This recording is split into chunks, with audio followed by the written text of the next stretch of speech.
आनंद मठ। आनंद मठ। आओ ऋषियों की अनमोल धरोहर को संजोएं।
भद्रं कर्णेभिः शृणुयामदेवाः भद्रं पश्येमाक्षभिर्यजत्राः स्थिरैरङ्गैस्तुष्टुवांसस्तनूभिः व्यशेमदेवहितं यदायुः स्वस्ति न इन्द्रो वृद्धश्रवाः स्वस्ति न पूषा विश्ववेदाः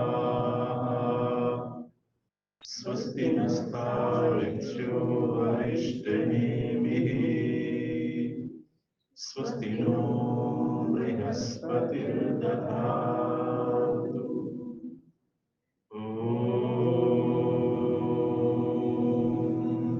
शान्तिः शान्तिः शान्तिः।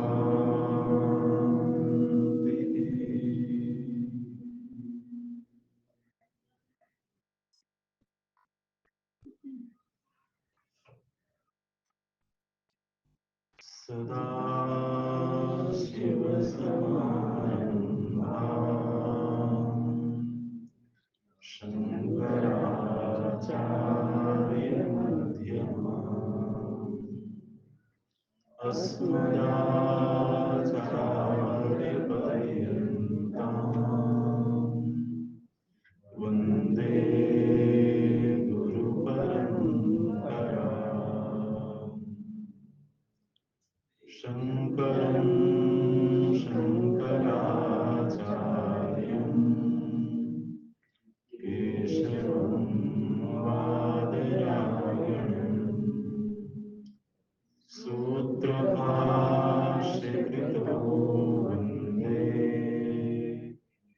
भगवन्तौ पुनः भगवन्तौ पुनः।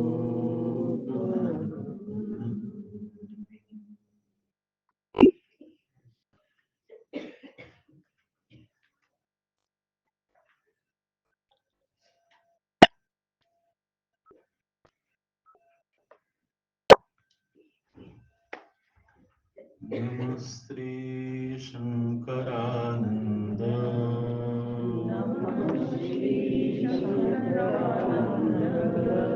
गुरुपादाम्बुजन्मने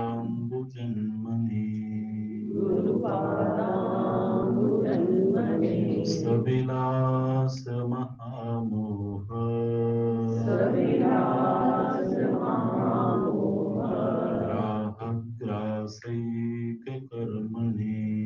ग्राहग्रासैककर्मणि तत्पादाम्बुरुहद्वन्द्व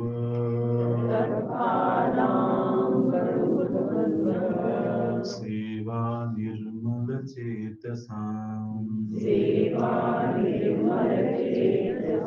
सुखबोधाय तत्त्वस्य विवेकोऽयं विधीयते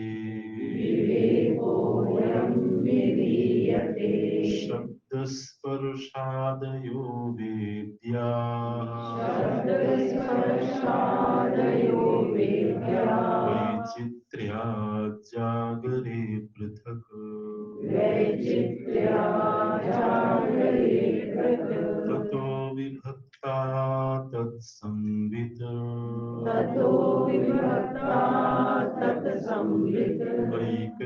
ऐकरूप्यान्न भिद्यते तथा स्वप्नेऽत्र वेद्यं तु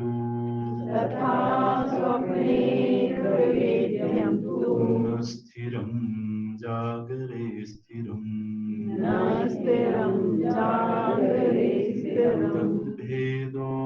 तद्भेदोऽतस्तयोः संवित्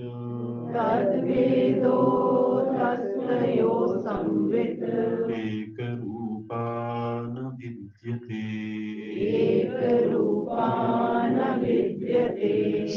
सुप्तोत्थितस्य सौसुप्त तमोबोधो भवेत् स्मृतिः सा चावबुद्धविषया अवबुद्धं तत्तदातमः सबोधो विषयाद्भिन्नो न बोधात् स्वप्नबोधवत् एवं स्थानत्रयेऽप्येका संवित् तद्वद्दिनान्तरे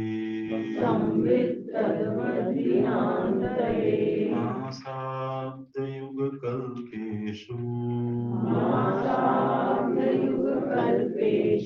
गतागम्येष्वनेकधा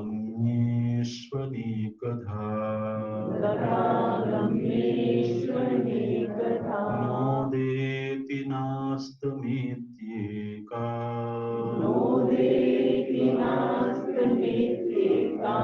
संविदेशा स्वयं प्रभा इयमात्मा परानन्दः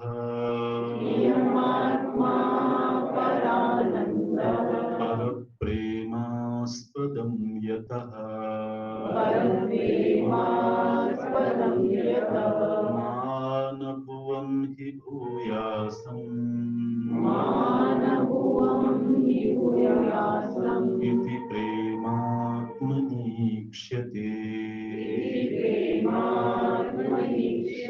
इयमात्मा परानन्दः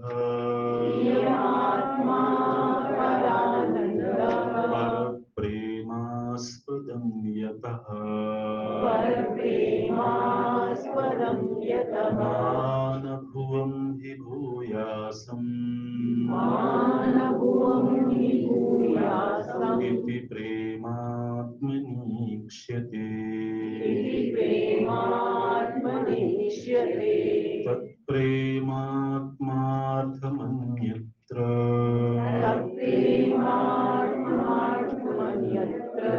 नैव मन्यार्थमात्मनि अतस्तत्परमं तेन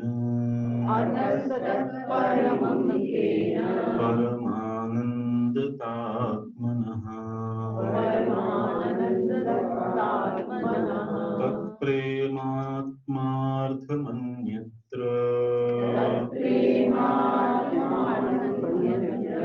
नैव मन्यार्थमात्मनि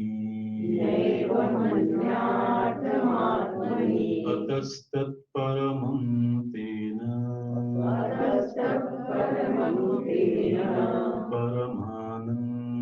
आत्मनः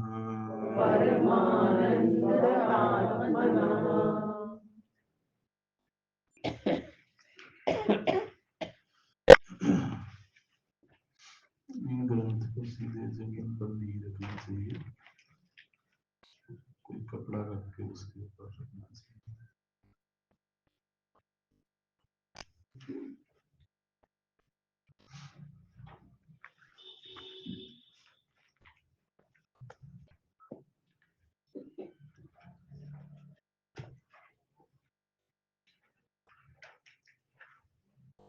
अवस्था त्रय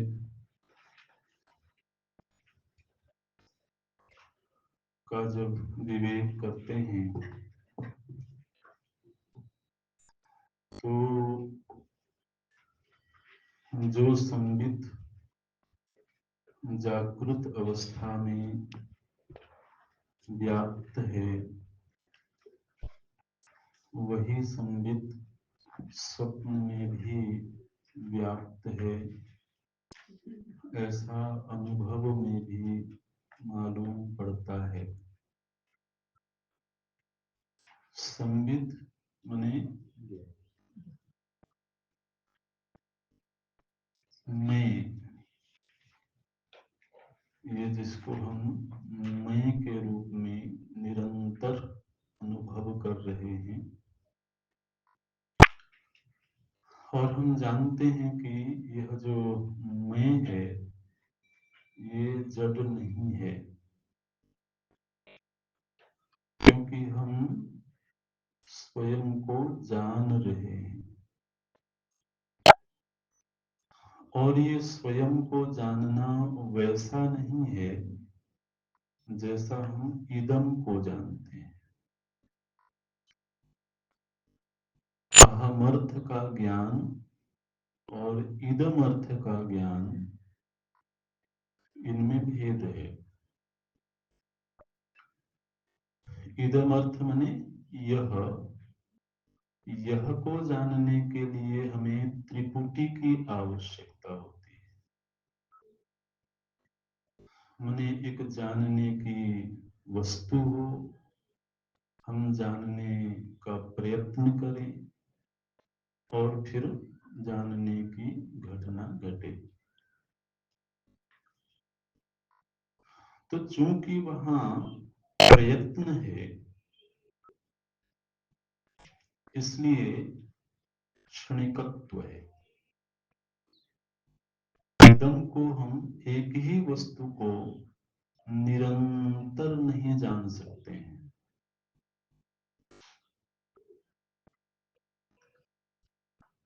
क्योंकि वहां जानने की क्रिया हो रही है, वेद्य वस्तु है, भीतर उसकी वृत्ति बन रही है। तो ये जो ज्ञान है इसको अंतर करना बहुत जरूरी है कि हम जो स्वयं को जान रहे हैं, क्या यह जानना वैसा ही है जैसा हम इसको जानते हैं, उसको जानते हैं। स्वयं को जानना भी यदि प्रयत्न से होता तो हम कभी कभी अपने आप को भूल भी जाते।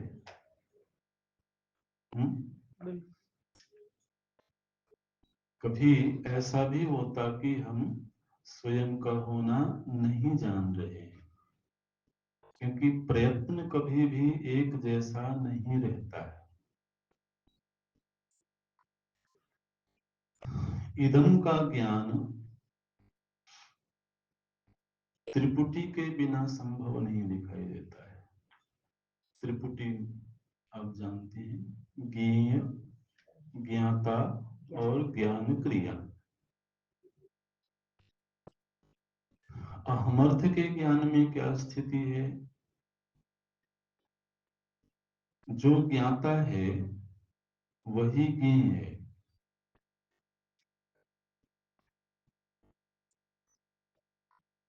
और वही ज्ञान रूप है।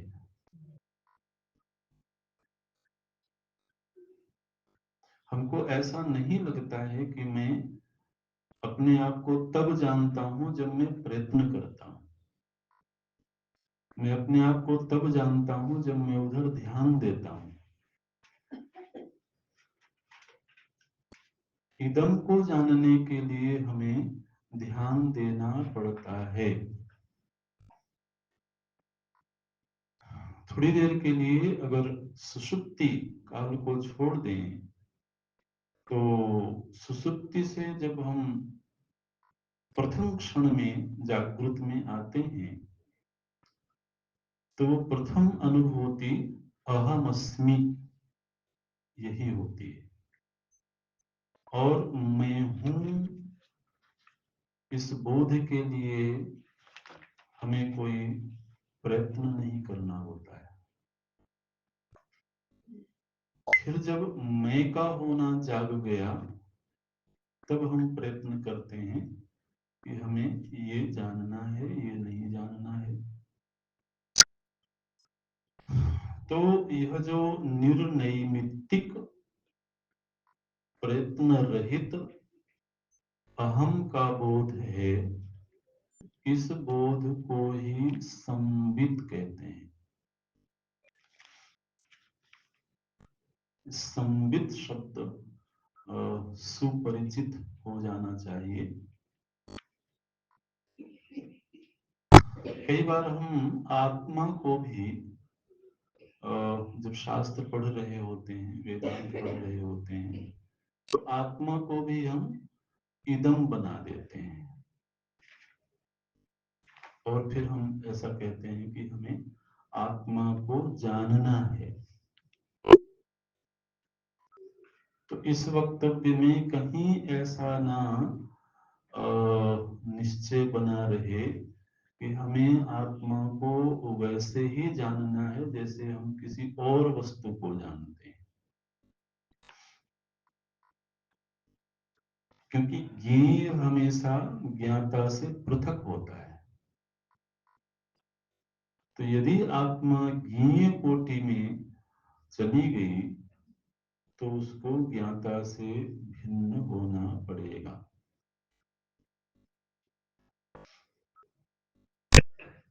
लेकिन वस्तु स्थिति ये है कि ये जो अहमर्थ का बोध है, यह ऐसा बोध है कि इस बोध के होने के बाद ही अन्य बोध होते हैं।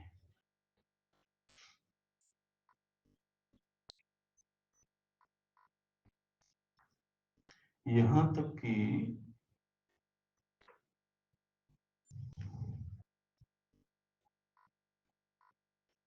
अगर हमारे सामने प्रभु जी सगुण साकार रूप में प्रकट हो जाएं, तो उनको भी हम तब देखेंगे जब पहले हम खुद जाग गए हों, है ना। तो उनका ज्ञान भी हमें तब होगा जब पहले अपना ज्ञान हो गया।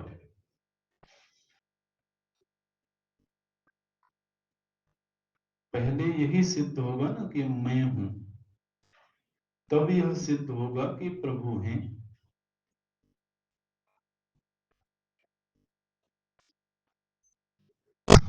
तो ये जो अहमर्थ का बोध है, यह संबित है। अब प्रश्न ये है कि यह अहमर्थ बोध जागृत काल में किसी भी समय खंडित हो रहा है क्या? अगर अहमर्थ का बोध खंडित हो गया तो फिर ये मान लेना होगा कि उस समय हम सुषुप्ति में चले गए थोड़ी देर के लिए। हालांकि सुषुप्ति में भी वह अखंड है, लेकिन वह भी आगे विचार करेंगे। जागृत काल का एक अर्थ यह है कि मैं जगा हुआ हूं। मैं जगा हुआ माने अहमर्थ का बोध जगा हुआ है। मैं हूं यह निरंतर बोध बना हुआ है, उस आधार काल को जागृत अवस्था बोलते हैं। फिर स्वप्न मैंने देखा, तो उस स्वप्न को देखने वाला भी वही था जिसने जागृत को देखा है। और जब तक वह पूरे स्वप्न काल में सतत नहीं रहेगा, तब तक वह पूरे स्वप्न को याद नहीं कर सकता। तो इससे यह तय हुआ कि स्वप्न काल में भी संवित अखंड है। अब प्रश्न हुआ कि सुषुप्ति में संवित की क्या स्थिति है। तो सुषुप्ति की स्थिति का विचार सुषुप्ति में रहते हुए नहीं हो सकता।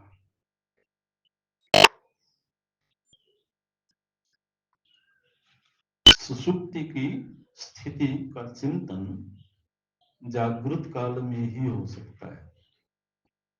तो जागृत काल में सुषुप्ति संबंधी क्या स्मृतियां हैं, क्या अनुभूतियां हैं। जब हम ये कहते हैं कि मेरी 3 अवस्थाएं हैं, तो हम ये मानते हैं कि सुषुप्ति मेरी एक अवस्था है। तो हम ऐसा तभी कह सकते हैं जब हमने सुषुप्ति का अनुभव किया हो। अनुभव बिना ज्ञान के हो नहीं सकता।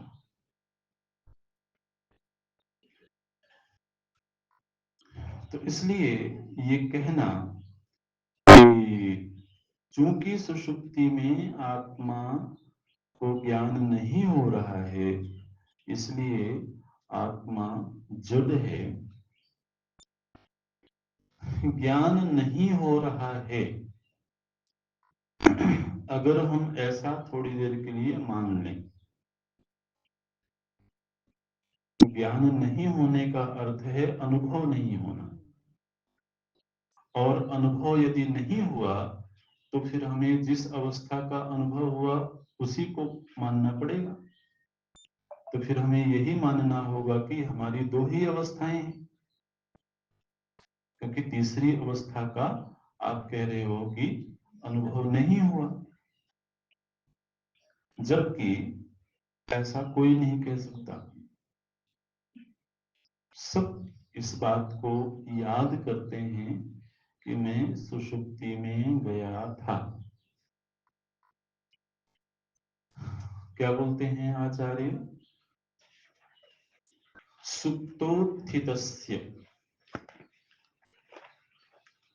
जो सो करके उठा है, सुप्त उत्थितस्य स्मृति ही भवेत, जो सो करके उठा है उसे स्मृति हो रही है। किस चीज की स्मृति हो रही है? संसुप्त तमोबोधो, सुषुप्ति काल में तम का बोध हुआ। बिल्कुल विरोधाभासी वक्तव्य है। तम, तम माने अज्ञान, है ना? तो सुषुप्ति में अज्ञान था, इस बात का ज्ञान हुआ। इसीलिए सो करके उठा हुआ व्यक्ति ये कहता है कि मुझे कुछ भी ज्ञान नहीं था। तो ज्ञान का नहीं होना जाना गया। जैसे हम जागृत काल में किसी विषय को नहीं जानते हैं, तो हमें कहते हैं कि मैं इस विषय को नहीं जानता। तो नहीं जानना भी जानते हैं ना, तभी कहते हैं हम। तो ठीक इसी तरह से सुषुप्ति में तम था, लेकिन तम का बोध हुआ है और उस बोध की स्मृति हो रही है। तो कहते हैं कि सुप्तोत्थितस्य, जो सो करके उठा है उसको सौसुप्ततम, सुषुप्तिकालीन तम का जो बोध हुआ था उसकी स्मृति हो रही है। स्मृति बिना अनुभूति के नहीं होती है। स्मृति उसी चीज की होती है जिसका हमको पूर्व में ज्ञान हुआ है, बोध हुआ। हम ऐसी कोई अ, स्थिति का को याद नहीं कर सकते हैं जिसका हमने अनुभव ना किया हो। ऐसे किसी व्यक्ति, वस्तु, स्थान को हम याद नहीं कर सकते जिसको हमने पहले कभी जाना नहीं हो। स्मृति ज्ञान नहीं होती है, स्मृति अनुवादिका होती है, पूर्व ज्ञान का वह अनुवचन करती है। तो इसलिए यदि हमको अज्ञान का बोध नहीं हुआ होता तो स्मृति नहीं हो सकती थी, है ना। दूसरे, सुषुप्ति में हमको विश्राम मिला, सुषुप्ति में हमको सुख मिला। सुखम अहम अस्वाप्सम, ऐसा हम कहते हैं कि मैं सुखपूर्वक सोया। तो वहां जो सो रहा व्यक्ति है उसको सुख प्राप्त हो रहा होगा, चाहे भले सुषुप्ति काल में वो उस सुख को नोटिस नहीं कर रहा हो, उस पर ध्यान नहीं है, लेकिन सुख का भोग तो वह कर रहा है। तो सुख का स्मरता, जो सुख का स्मरण कर रहा है वह भोक्ता के रूप में सुषुप्ति काल में रहा होगा। किसी चीज में हमको सुख मिला, इसका प्रमाण क्या है?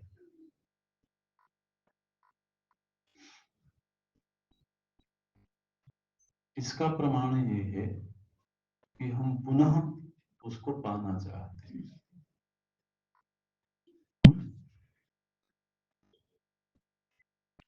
अगर किसी स्थिति में, किसी अवस्था में सुख मिलता है तो हम पुनः पुनः उस अवस्था में जाना चाहते हैं।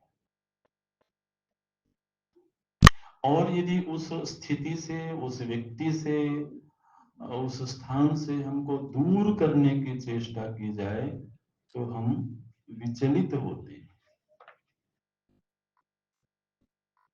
तो उसको बार बार पाने की चेष्टा करना, नहीं मिलने पर विचलित होना, इस बात का प्रमाण है कि वहां सुख है। सुषुप्ति के साथ ऐसा होता है,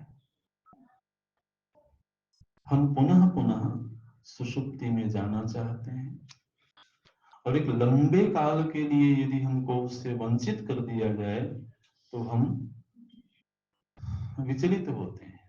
एक रात्रि नहीं सोने दिया जाए, दूसरी रात्रि भी नहीं सोने दिया जाए तो फिर शरीर मन से हम इतने विचलित हो जाते हैं कि कितना शीघ्र हमको वह अवस्था प्राप्त होगी। तो एक तो तम का बोध हमको स्मरण में आ रहा है और दूसरे सुख की स्मृति हो रही है। ये दोनों ही स्मृतियां इस बात का प्रमाण है कि वहां अनुभव करता विद्यमान था। और मैं 6 घंटे सोया। हालांकि एक बात आपको संकेत करें कि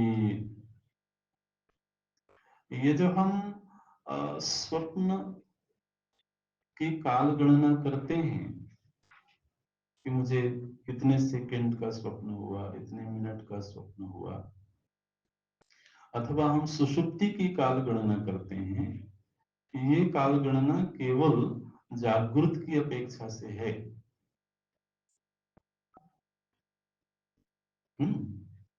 ये जो काल का हमने एक समीकरण बनाया हुआ है कि 24 घंटे का काल होता है, इतने मिनट का काल होता है, ये काल हमने किसके आधार पर बनाया?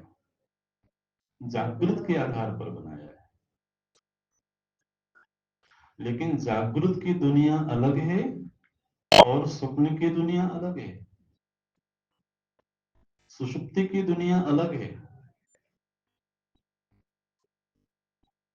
इसलिए सुषुप्ति काल की जो अनुभूति है वह जागृत में आकर के हम बोलते हैं कि 6 घंटे की थी, लेकिन वह 6 घंटे सुषुप्ति के नहीं है, वो जागृत में आकर के हमारी एक गणना है, एक कल्पना है।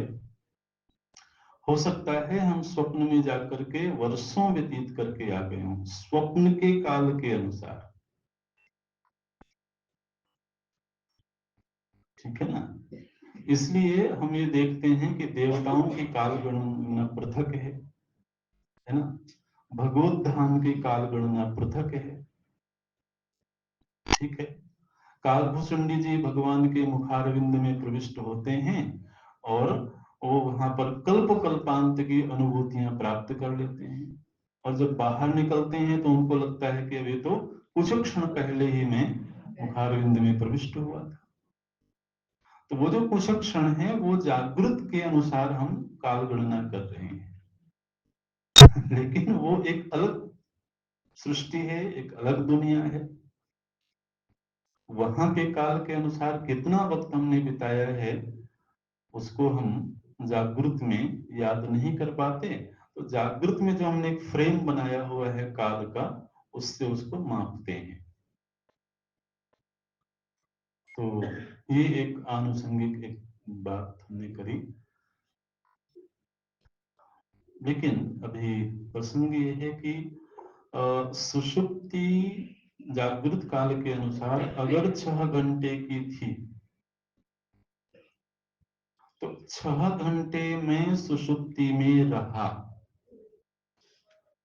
तो 6 घंटे मेरा अस्तित्व सतत रहा होगा, तभी हम बोलते हैं कि 6 घंटे था। तो आचार्य का ये कहना है कि सुषुप्ति काल में भी संबित अखंड है, साच अवबुद्ध विषया, सा माने सा स्मृति, वह जो स्मृति है, किस चीज की स्मृति? श्लोक में क्या है? तमोबोधो स्मृति, तम के बोध की जो स्मृति है, अज्ञान को हमने जाना, ये जो स्मृति है यह अवबुद्ध विषय, स्मृति बिना जाने हुए विषय की नहीं हो सकती। स्मृति हुई है मतलब वो विषय अवबुद्ध हुआ है, हमारे ज्ञान का विषय बना है, तम को हमने जाना है। तो साच अवबुद्ध विषया अवबुद्धम तदा तमः, इससे ये निश्चय होता है कि उस सोने वाला, वह जो सोने वाला है उसने तम को जाना है। अब वो जो तम का ज्ञान है वह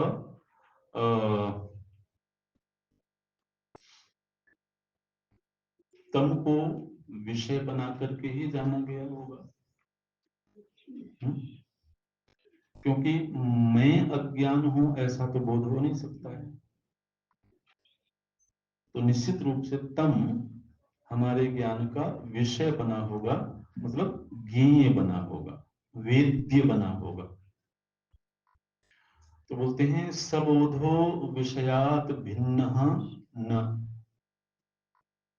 वह जो बोध है, माने जो तम का बोध है वह विषय से भिन्न नहीं है।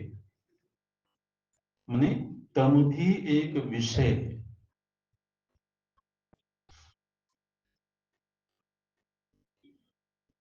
किसी वस्तु का होना भी हमारे ज्ञान का विषय बनता है और किसी वस्तु का अभाव भी हमारे ज्ञान का विषय बनता है। ठीक है। केवल ज्ञान का विषय किसी वस्तु का होना ही नहीं। जैसे अभी हाथ में क्या है, तो बोले घड़ी है, तो एक विषय हो गया। अब हाथ में क्या है, अभाव है, तो अभाव को भी हम जान रहे हैं ना, किसी वस्तु के भाव को भी जान रहे हैं और अभाव को भी जान रहे हैं। तो भाव और अभाव दोनों ही ज्ञाता के विषय बनते हैं। तो जिस तरह से जगत का भाव है ऐसा हम जागृत काल में जान रहे हैं, इसी तरह से सुषुप्ति में किसी भी चीज का भाव नहीं है, उस अभाव को भी हम जानते हैं। तो जानने वाला सतत है। इसलिए महर्षि पतंजलि जब निद्रा की व्याख्या करते हैं तो बोलते हैं अभाव प्रत्ययालंबना वृत्ति, एक ऐसी वृत्ति जिसका विषय अभाव था और वह अभाव एक लंबे काल तक था। तो सुषुप्ति में भी वृत्तियां हैं, लेकिन उन वृत्तियों का विषय अभाव है। और जितनी भी वृत्तियां 6 घंटे के भीतर आई और गई, उन सभी वृत्तियों का एक ही विषय था, अभाव। इसलिए हमको ये लगा कि 6 घंटे तक मैंने कुछ भी नहीं जाना, लेकिन कुछ भी नहीं जाना इस बात को हमने जाना है और उसको विषय बना करके जाना है। जैसे कि अभी हमने देखा कि अभाव भी हमारे ज्ञान का विषय बनता है। तो बोलते हैं सबोधो विषयात भिन्न, निश्चित रूप से वह बोध जागृत से भिन्न है। ठीक। और वह बोध स्वप्न से भी भिन्न है। बोध है, तम का बोध है, लेकिन वो ऐसा बोध है जो जागृत की तरह से नहीं है। जागृत में बोध इंद्रिय गोचर होकर के हो रहा है ना। स्वप्न में बोध संस्कारज हो रहा है। तो वो जो तम का बोध है वह जागृतवत भी नहीं है और स्वप्नवत भी नहीं है, इसलिए हम उसको तीसरी अवस्था बोलते हैं। अगर तो वह स्वप्न सदृश ही होता तो फिर हम उसको स्वप्न ही कह देते। जागृत सदृश होता तो हम जागृत ही कह देते। तीसरी अवस्था कहने का तात्पर्य ही है कि वह जागृत और स्वप्न दोनों से ही न्यारा है, पृथक है। तो बोलते हैं सबोधो विषयात भिन्न। विषयात भिन्न माने जागृत काल से भिन्न है। और न बोधात स्वप्न बोधवत, और वह स्वप्न बोध की तरह से भी बोध नहीं है। वो इन दोनों से तीसरा है, पृथक है। लेकिन वह तीसरा भी हमारे ज्ञान का विषय बना है। इसका अर्थ ये हुआ कि ये जो जानने वाला है, ये जो संबित है, यह तीनों ही अवस्थाओं में सतत था, अनवरत था। तो बोलते हैं एवं स्थानत्रयेपि। अब जागृत को आचार्य अवस्था न बोल करके स्थान बोल देते हैं। आपको भी अवस्था और स्थान में क्या अंतर है इस प्रसंग में वो बहुत समझ में नहीं आएगा। लेकिन अवस्था को स्थान बोल देना एक बहुत उच्च स्तर की बात हो गई है।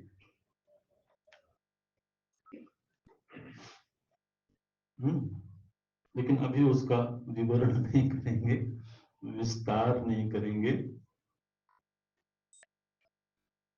क्या बोलते हैं? एवं स्थान त्रयेपि, इस तरह से इन तीनों ही स्थानों में एका संवित, एक ही संवित है। तो अगर हम एक मोटे तौर पर तीन अवस्थाओं की काल गणना करें तो 24 घंटा हम एक अनुमान लेकर के चलें कि 24 घंटे में तीन अवस्थाएं गुजरी हैं।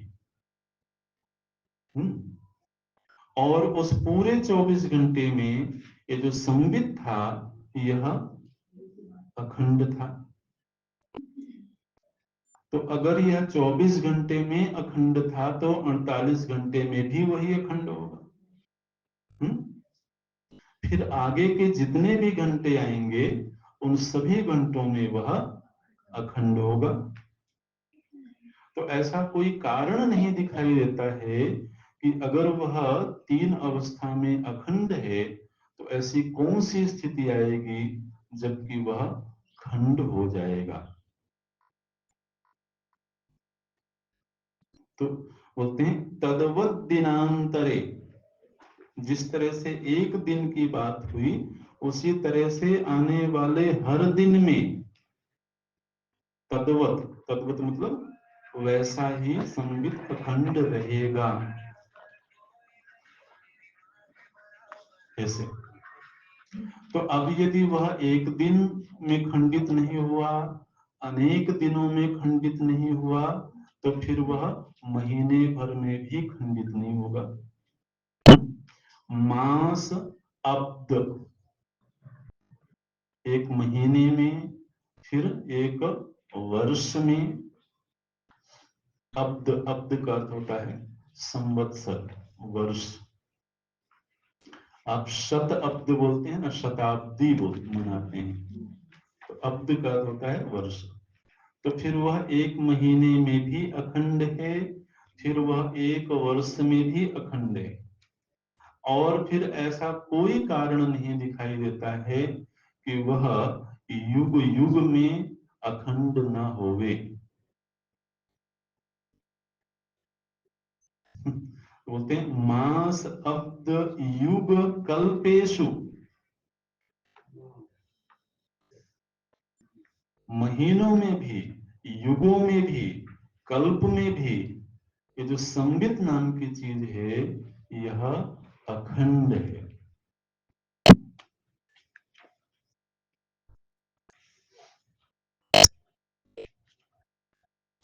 बोले मृत्यु के बाद शायद खंडित हो जाए।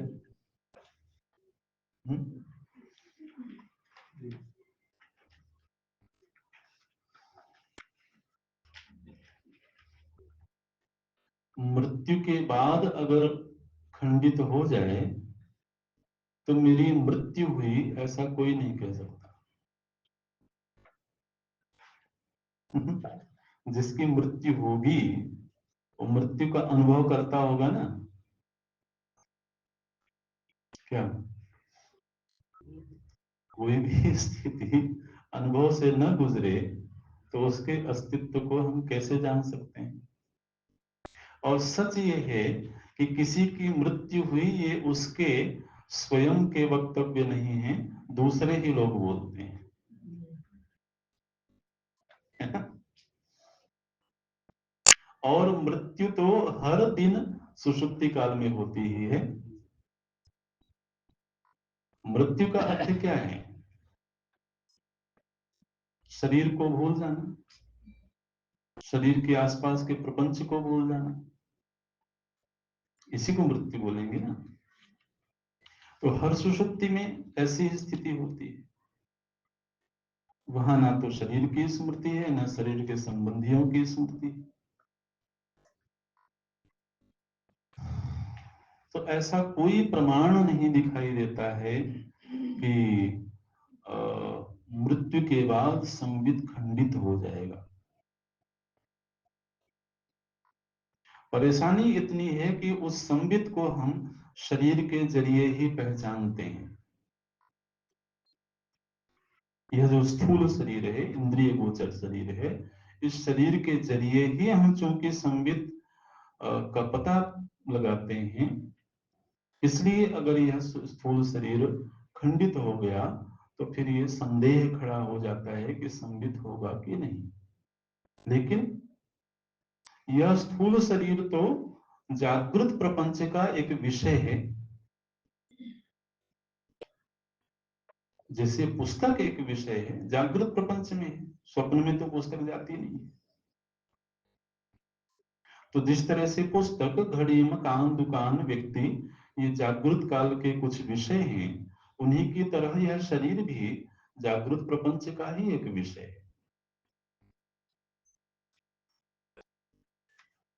और यह जो शरीर रूपी विषय है, यह तो संबित का वेद्य है।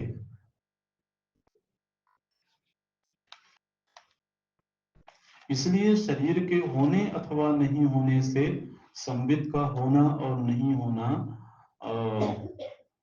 तय नहीं होता है। बोले अब वो व्यक्ति दिख नहीं रहा है,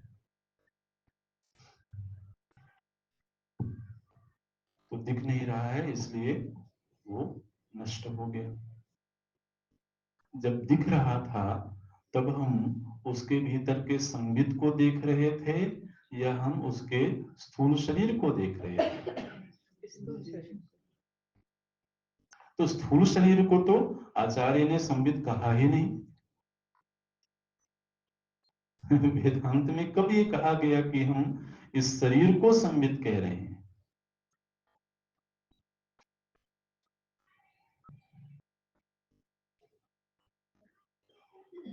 केवल इतनी सी बात है कि शरीर के माध्यम से और इंद्रियों के माध्यम से संबित का होना हमको मालूम पड़ रहा है जागृत काल में। लेकिन देखिए क्या बोलते हैं, मास अब्द युग कल्पेशु गत अगम्येषु अनेकधा। अनेक चीजें आई और गुजर गई, बहुत सारा काल पीछे गुजर गया, बहुत सारा काल आगे आने वाला है। लेकिन प्रत्येक काल में ना तो संबित का कभी उदय हुआ और न ही संबित का कभी नाश होता है। ये इस 4-5 श्लोकों का निर्णय है। देखिए अभी हम 7वें श्लोक में हैं, है ना। आरंभ के 2 श्लोक मंगलाचरण के थे, बस 5वें श्लोक में एक तरह से निर्णय सुना देते हैं। क्या निर्णय सुनाते हैं? न उदेति, ज्ञान का कभी भी उदय नहीं होता है। न अस्तम्यति, न ही इसका कभी अस्त होता है। शरीर का उदय और अस्त होता होगा, लेकिन संबित का उदय हुआ, ज्ञान का उदय हुआ। अगर हम ऐसा कहें कि एक समय था जब मेरे भीतर का ये जो मैं है इसका जन्म हुआ,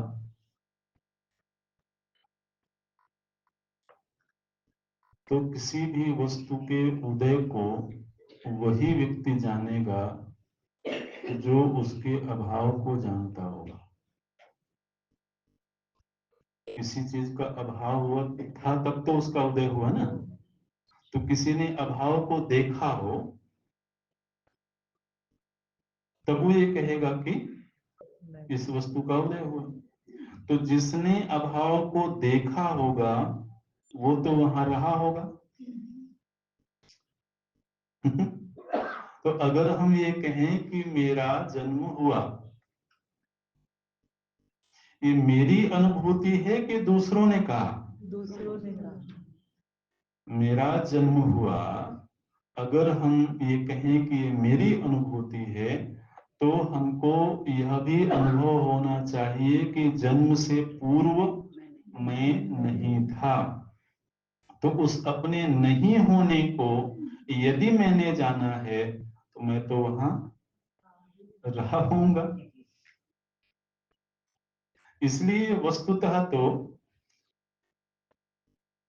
जन्म और मृत्यु, यह दूसरे लोग हमारे विषय में बोलते हैं और हम दूसरों के विषय में बोलते हैं।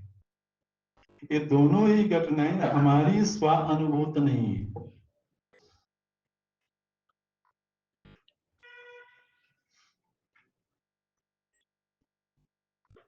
आपको क्या ये याद आ रहा है कि ये बिल्डिंग कब बनी, जिस बिल्डिंग में हम हैं? नहीं याद आ रहा है? मतलब किसी ने बताया हो तब की बात नहीं कर रहे हैं, आपके स्वयं की अनुभूति याद आ रहा है? नहीं आ रहा, क्यों? क्योंकि इस बिल्डिंग के अभाव काल को हमने आपने नहीं देखा है। अगर कोई पहले आया होता, यहाँ पर देखा होता कि खाली जमीन है, फिर साल 2 साल बाद आया और देखा कि यहाँ तो एक बिल्डिंग खड़ी होगी, तब वो याद कर पाएगा कि इस समय में इस बिल्डिंग का जन्म हुआ। जन्म को सिद्ध करने के लिए उसके अभाव का सिद्ध होना जरूरी है। तो जो हमारे माता पिता कहते हैं, दूसरे परिजन कहते हैं कि तुम्हारा इस समय जन्म हुआ, तो इसलिए कहते हैं क्योंकि हमारे अभाव काल को भी उन्होंने देखा हुआ है। लेकिन मैं स्वयं,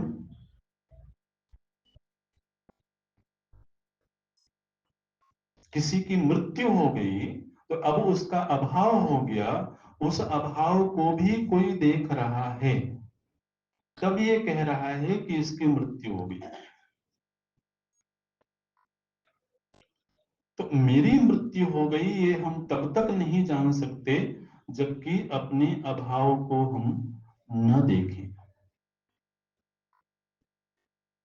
इसलिए सत्य ये है कि जन्म और मृत्यु किसी की निजी अनुभूति नहीं है। अनुभूति अगर कुछ है तो वो ये है कि मैं हूं, अपने होने के सातत्य की अनुभूति है। तो कहते हैं न उदयति, यह जो संबित है इसका कभी भी उदय नहीं होता है। उदय का मतलब है प्राग भाव का नष्ट होना। और न अस्तम इति, इसका कभी भी अस्त नहीं होता, नाश नहीं होता है।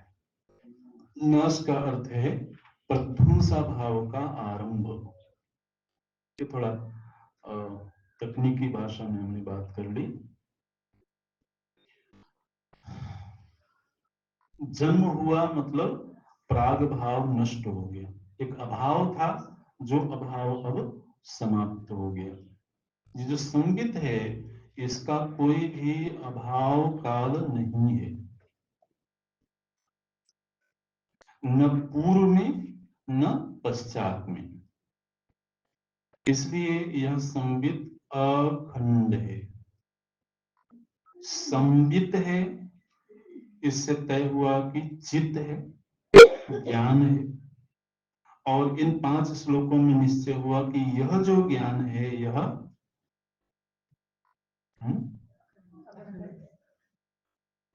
सत्य है।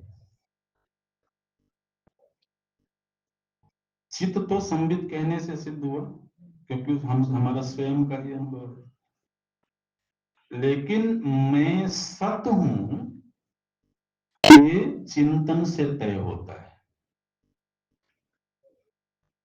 सत्य माने क्या? अबाधितत्वम सत्यत्वम, जिसका कभी बाध ना हो, जिसका कभी नाश ना हो, उसको सत्य बोलते हैं। तो मैं चित्त हूं ऐसा जानने के लिए बहुत विचार की आवश्यकता नहीं है। क्योंकि हम जब विचार करेंगे तो विचार से पहले जब हम अपने आप को जान रहे होंगे तभी हम विचार करेंगे। तो मैं चिद रूप हूं, यह तो निर्भ्रांत है। लेकिन ये जो चिद रूपता है, यह सत है। इस निश्चय तक पहुंचने के लिए विवेक की आवश्यकता होती है। तो वो विवेक यहाँ पर किया गया कि जिस तरह से यह चेतना, यह संवित जागृत प्रपंच में, जागृत काल में अखंड है, फिर स्वप्न में अखंड है, फिर सुषुप्ति में अखंड है, इसी तरह से यह कालांतर में भी अखंड ही है। तो कालांतर में भी अखंड होना, इस बात का निश्चय है कि यह सतरूप है। अच्छा, तो बोलते हैं न उदेति न अस्तम एति एका संवित एषा स्वयं प्रभा। यह एक ही संवित है। अच्छा, इसमें भी आप देखिए कि मैं हूं एक अनुभूति, मैं सतत हूं दूसरी अनुभूति, और मैं एक ही हूं, यही अनुभूति है ना। मैं अनेक हूं, ऐसा किसी को अनुभव होता है क्या? नहीं होता। शरीर के रूप रंग समय के साथ बदलते चले जाएंगे। अगर हम 20 वर्ष पहले की तस्वीर किसी को दिखाएं तो हो सकता है भ्रमित हो जाए कि ये तो तुम नहीं लगते हो जी, ये तो किसी और की तस्वीर दिखा रहे हो। और अगर अपने 6 महीने की तस्वीर दिखाएं जन्म के बाद की, तो बिल्कुल स्वयं ही मानना कई बार मुश्किल हो जाता, अच्छा मैं ही हूं। तो शरीर अनेक हो गए, ऐसा तो हो सकता है, लेकिन हमारे अनुभव में ये घटना कभी नहीं घटती है कि मैं अनेक हूं, मैं वही हूं, अहम एकः अस्मि। तो ऐसा संवित एका, एका संवित स्वयं प्रभा। और यह स्वयं प्रभा, स्वयं प्रभा बड़ा सुंदर शब्द है।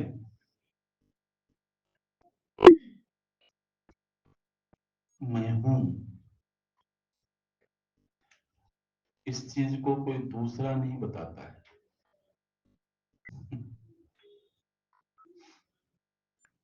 अगर कोई आकर के हमसे कहे कि देखो तुमको एक बड़े रहस्य की बात बता रहा हूं। क्या बता रहे हो? कि तुम हो।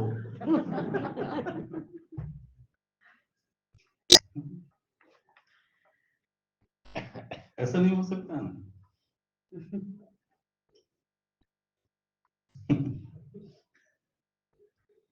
तो मैं का होना मैं स्वयं जानता हूं, इसको बोलते हैं स्वयं प्रभा।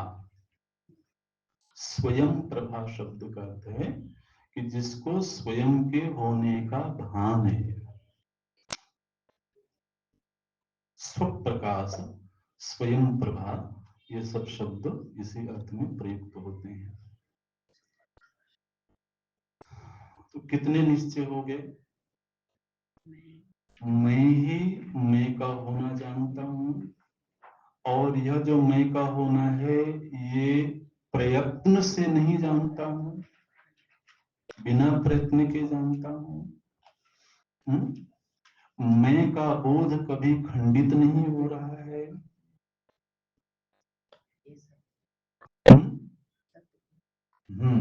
तो अखंड होना, सद्रूपता, मैं एक ही हूं, ये एक ही होना एक तरह से अभी ये ग्रहण करने की अद्वैत है ना?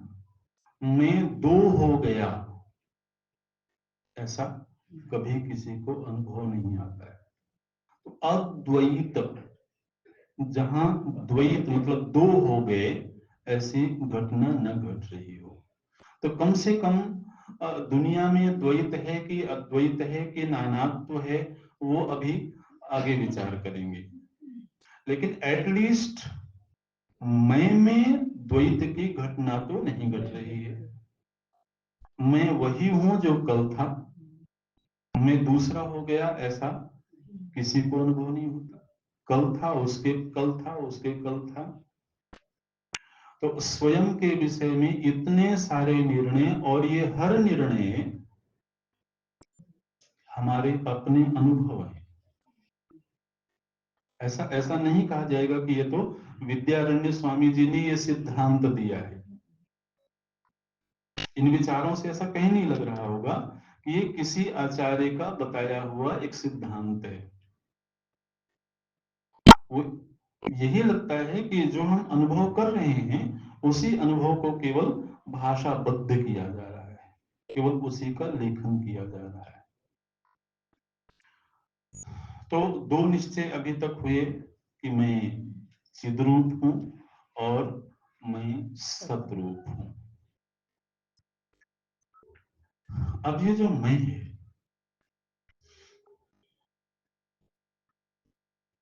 इससे हम कितना प्रेम करते हैं? प्रेम आनंद का प्रमाण है। प्रेम आनंद की अभिव्यक्ति है। व्यक्ति, वस्तु, स्थान, परिस्थिति, मनस्थिति, जिस किसी से भी हमारे मन में प्रेम होगा वहां आनंद अवश्य होगा।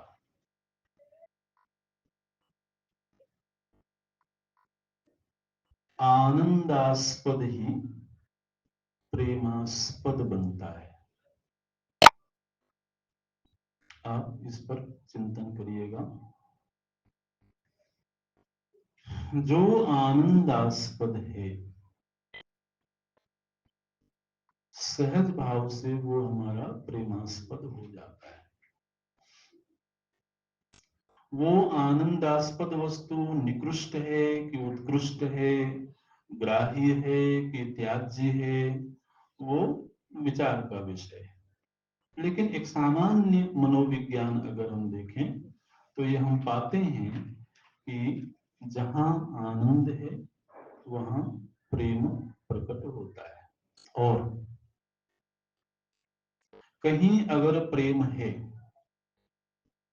और वहां आनंद की अभिव्यंजना नहीं हो रही है तो वह प्रेम धीरे धीरे धीरे धीरे करके शिथिल होता चला जाता है। तो वह प्रेम चाहे वस्तुगत प्रेम हो, एकदम लौकिक प्रेम हो, यहाँ तक कि जिसको हम आसक्ति नाम भी देते हैं, जिसकी चाहे भले सत्संगों में निंदा होती हो, लेकिन वह आसक्ति भी वहीं फलती फूलती है जहां सुख होता है, जहां आनंद होता है।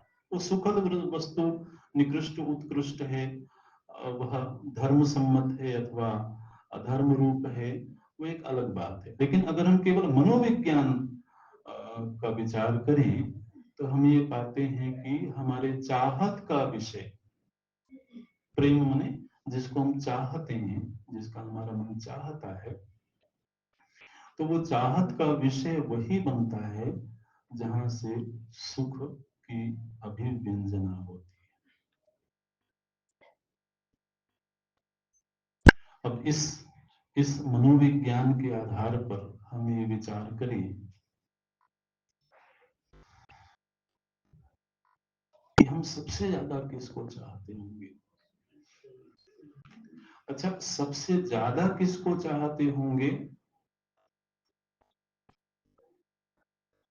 ये कैसे प्रमाणित होगा?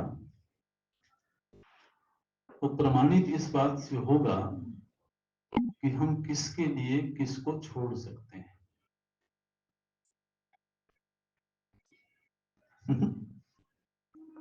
अगर दो चाहत की वस्तुएं हमारे सामने खड़ी हो जाए, दो विकल्प खड़े हो जाए और दो में से किसी एक का चुनाव करना हो, तो हम एक के लिए दूसरे को छोड़ रहे हैं। इसका मतलब है कि हम जिसके लिए किसी और को छोड़ रहे हैं उससे हमारा ज्यादा प्रेम है। ठीक है ना? अब इस पैमाने के आधार पर हम अपने अनुभूतियों का विश्लेषण करें कि मैं किसके लिए किसको छोड़ सकता हूं। तो हम ये पाएंगे कि अपने अस्तित्व के लिए हम कुछ भी छोड़ सकते हैं। ये केवल कहने की बातें हैं कि कोई किसी के लिए मर गया। ठीक है? इसमें कोई बहुत वैचारिक सच्चाई नहीं है, वो एक दिवालियापन है।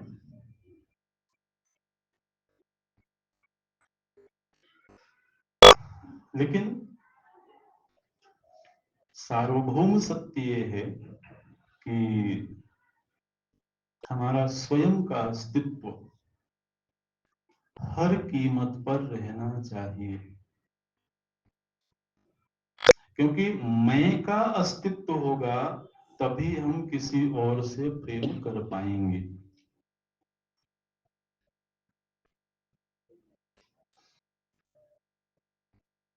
इसलिए ये जो अहमर्थ है ये सर्वाधिक प्रेमास्पद है,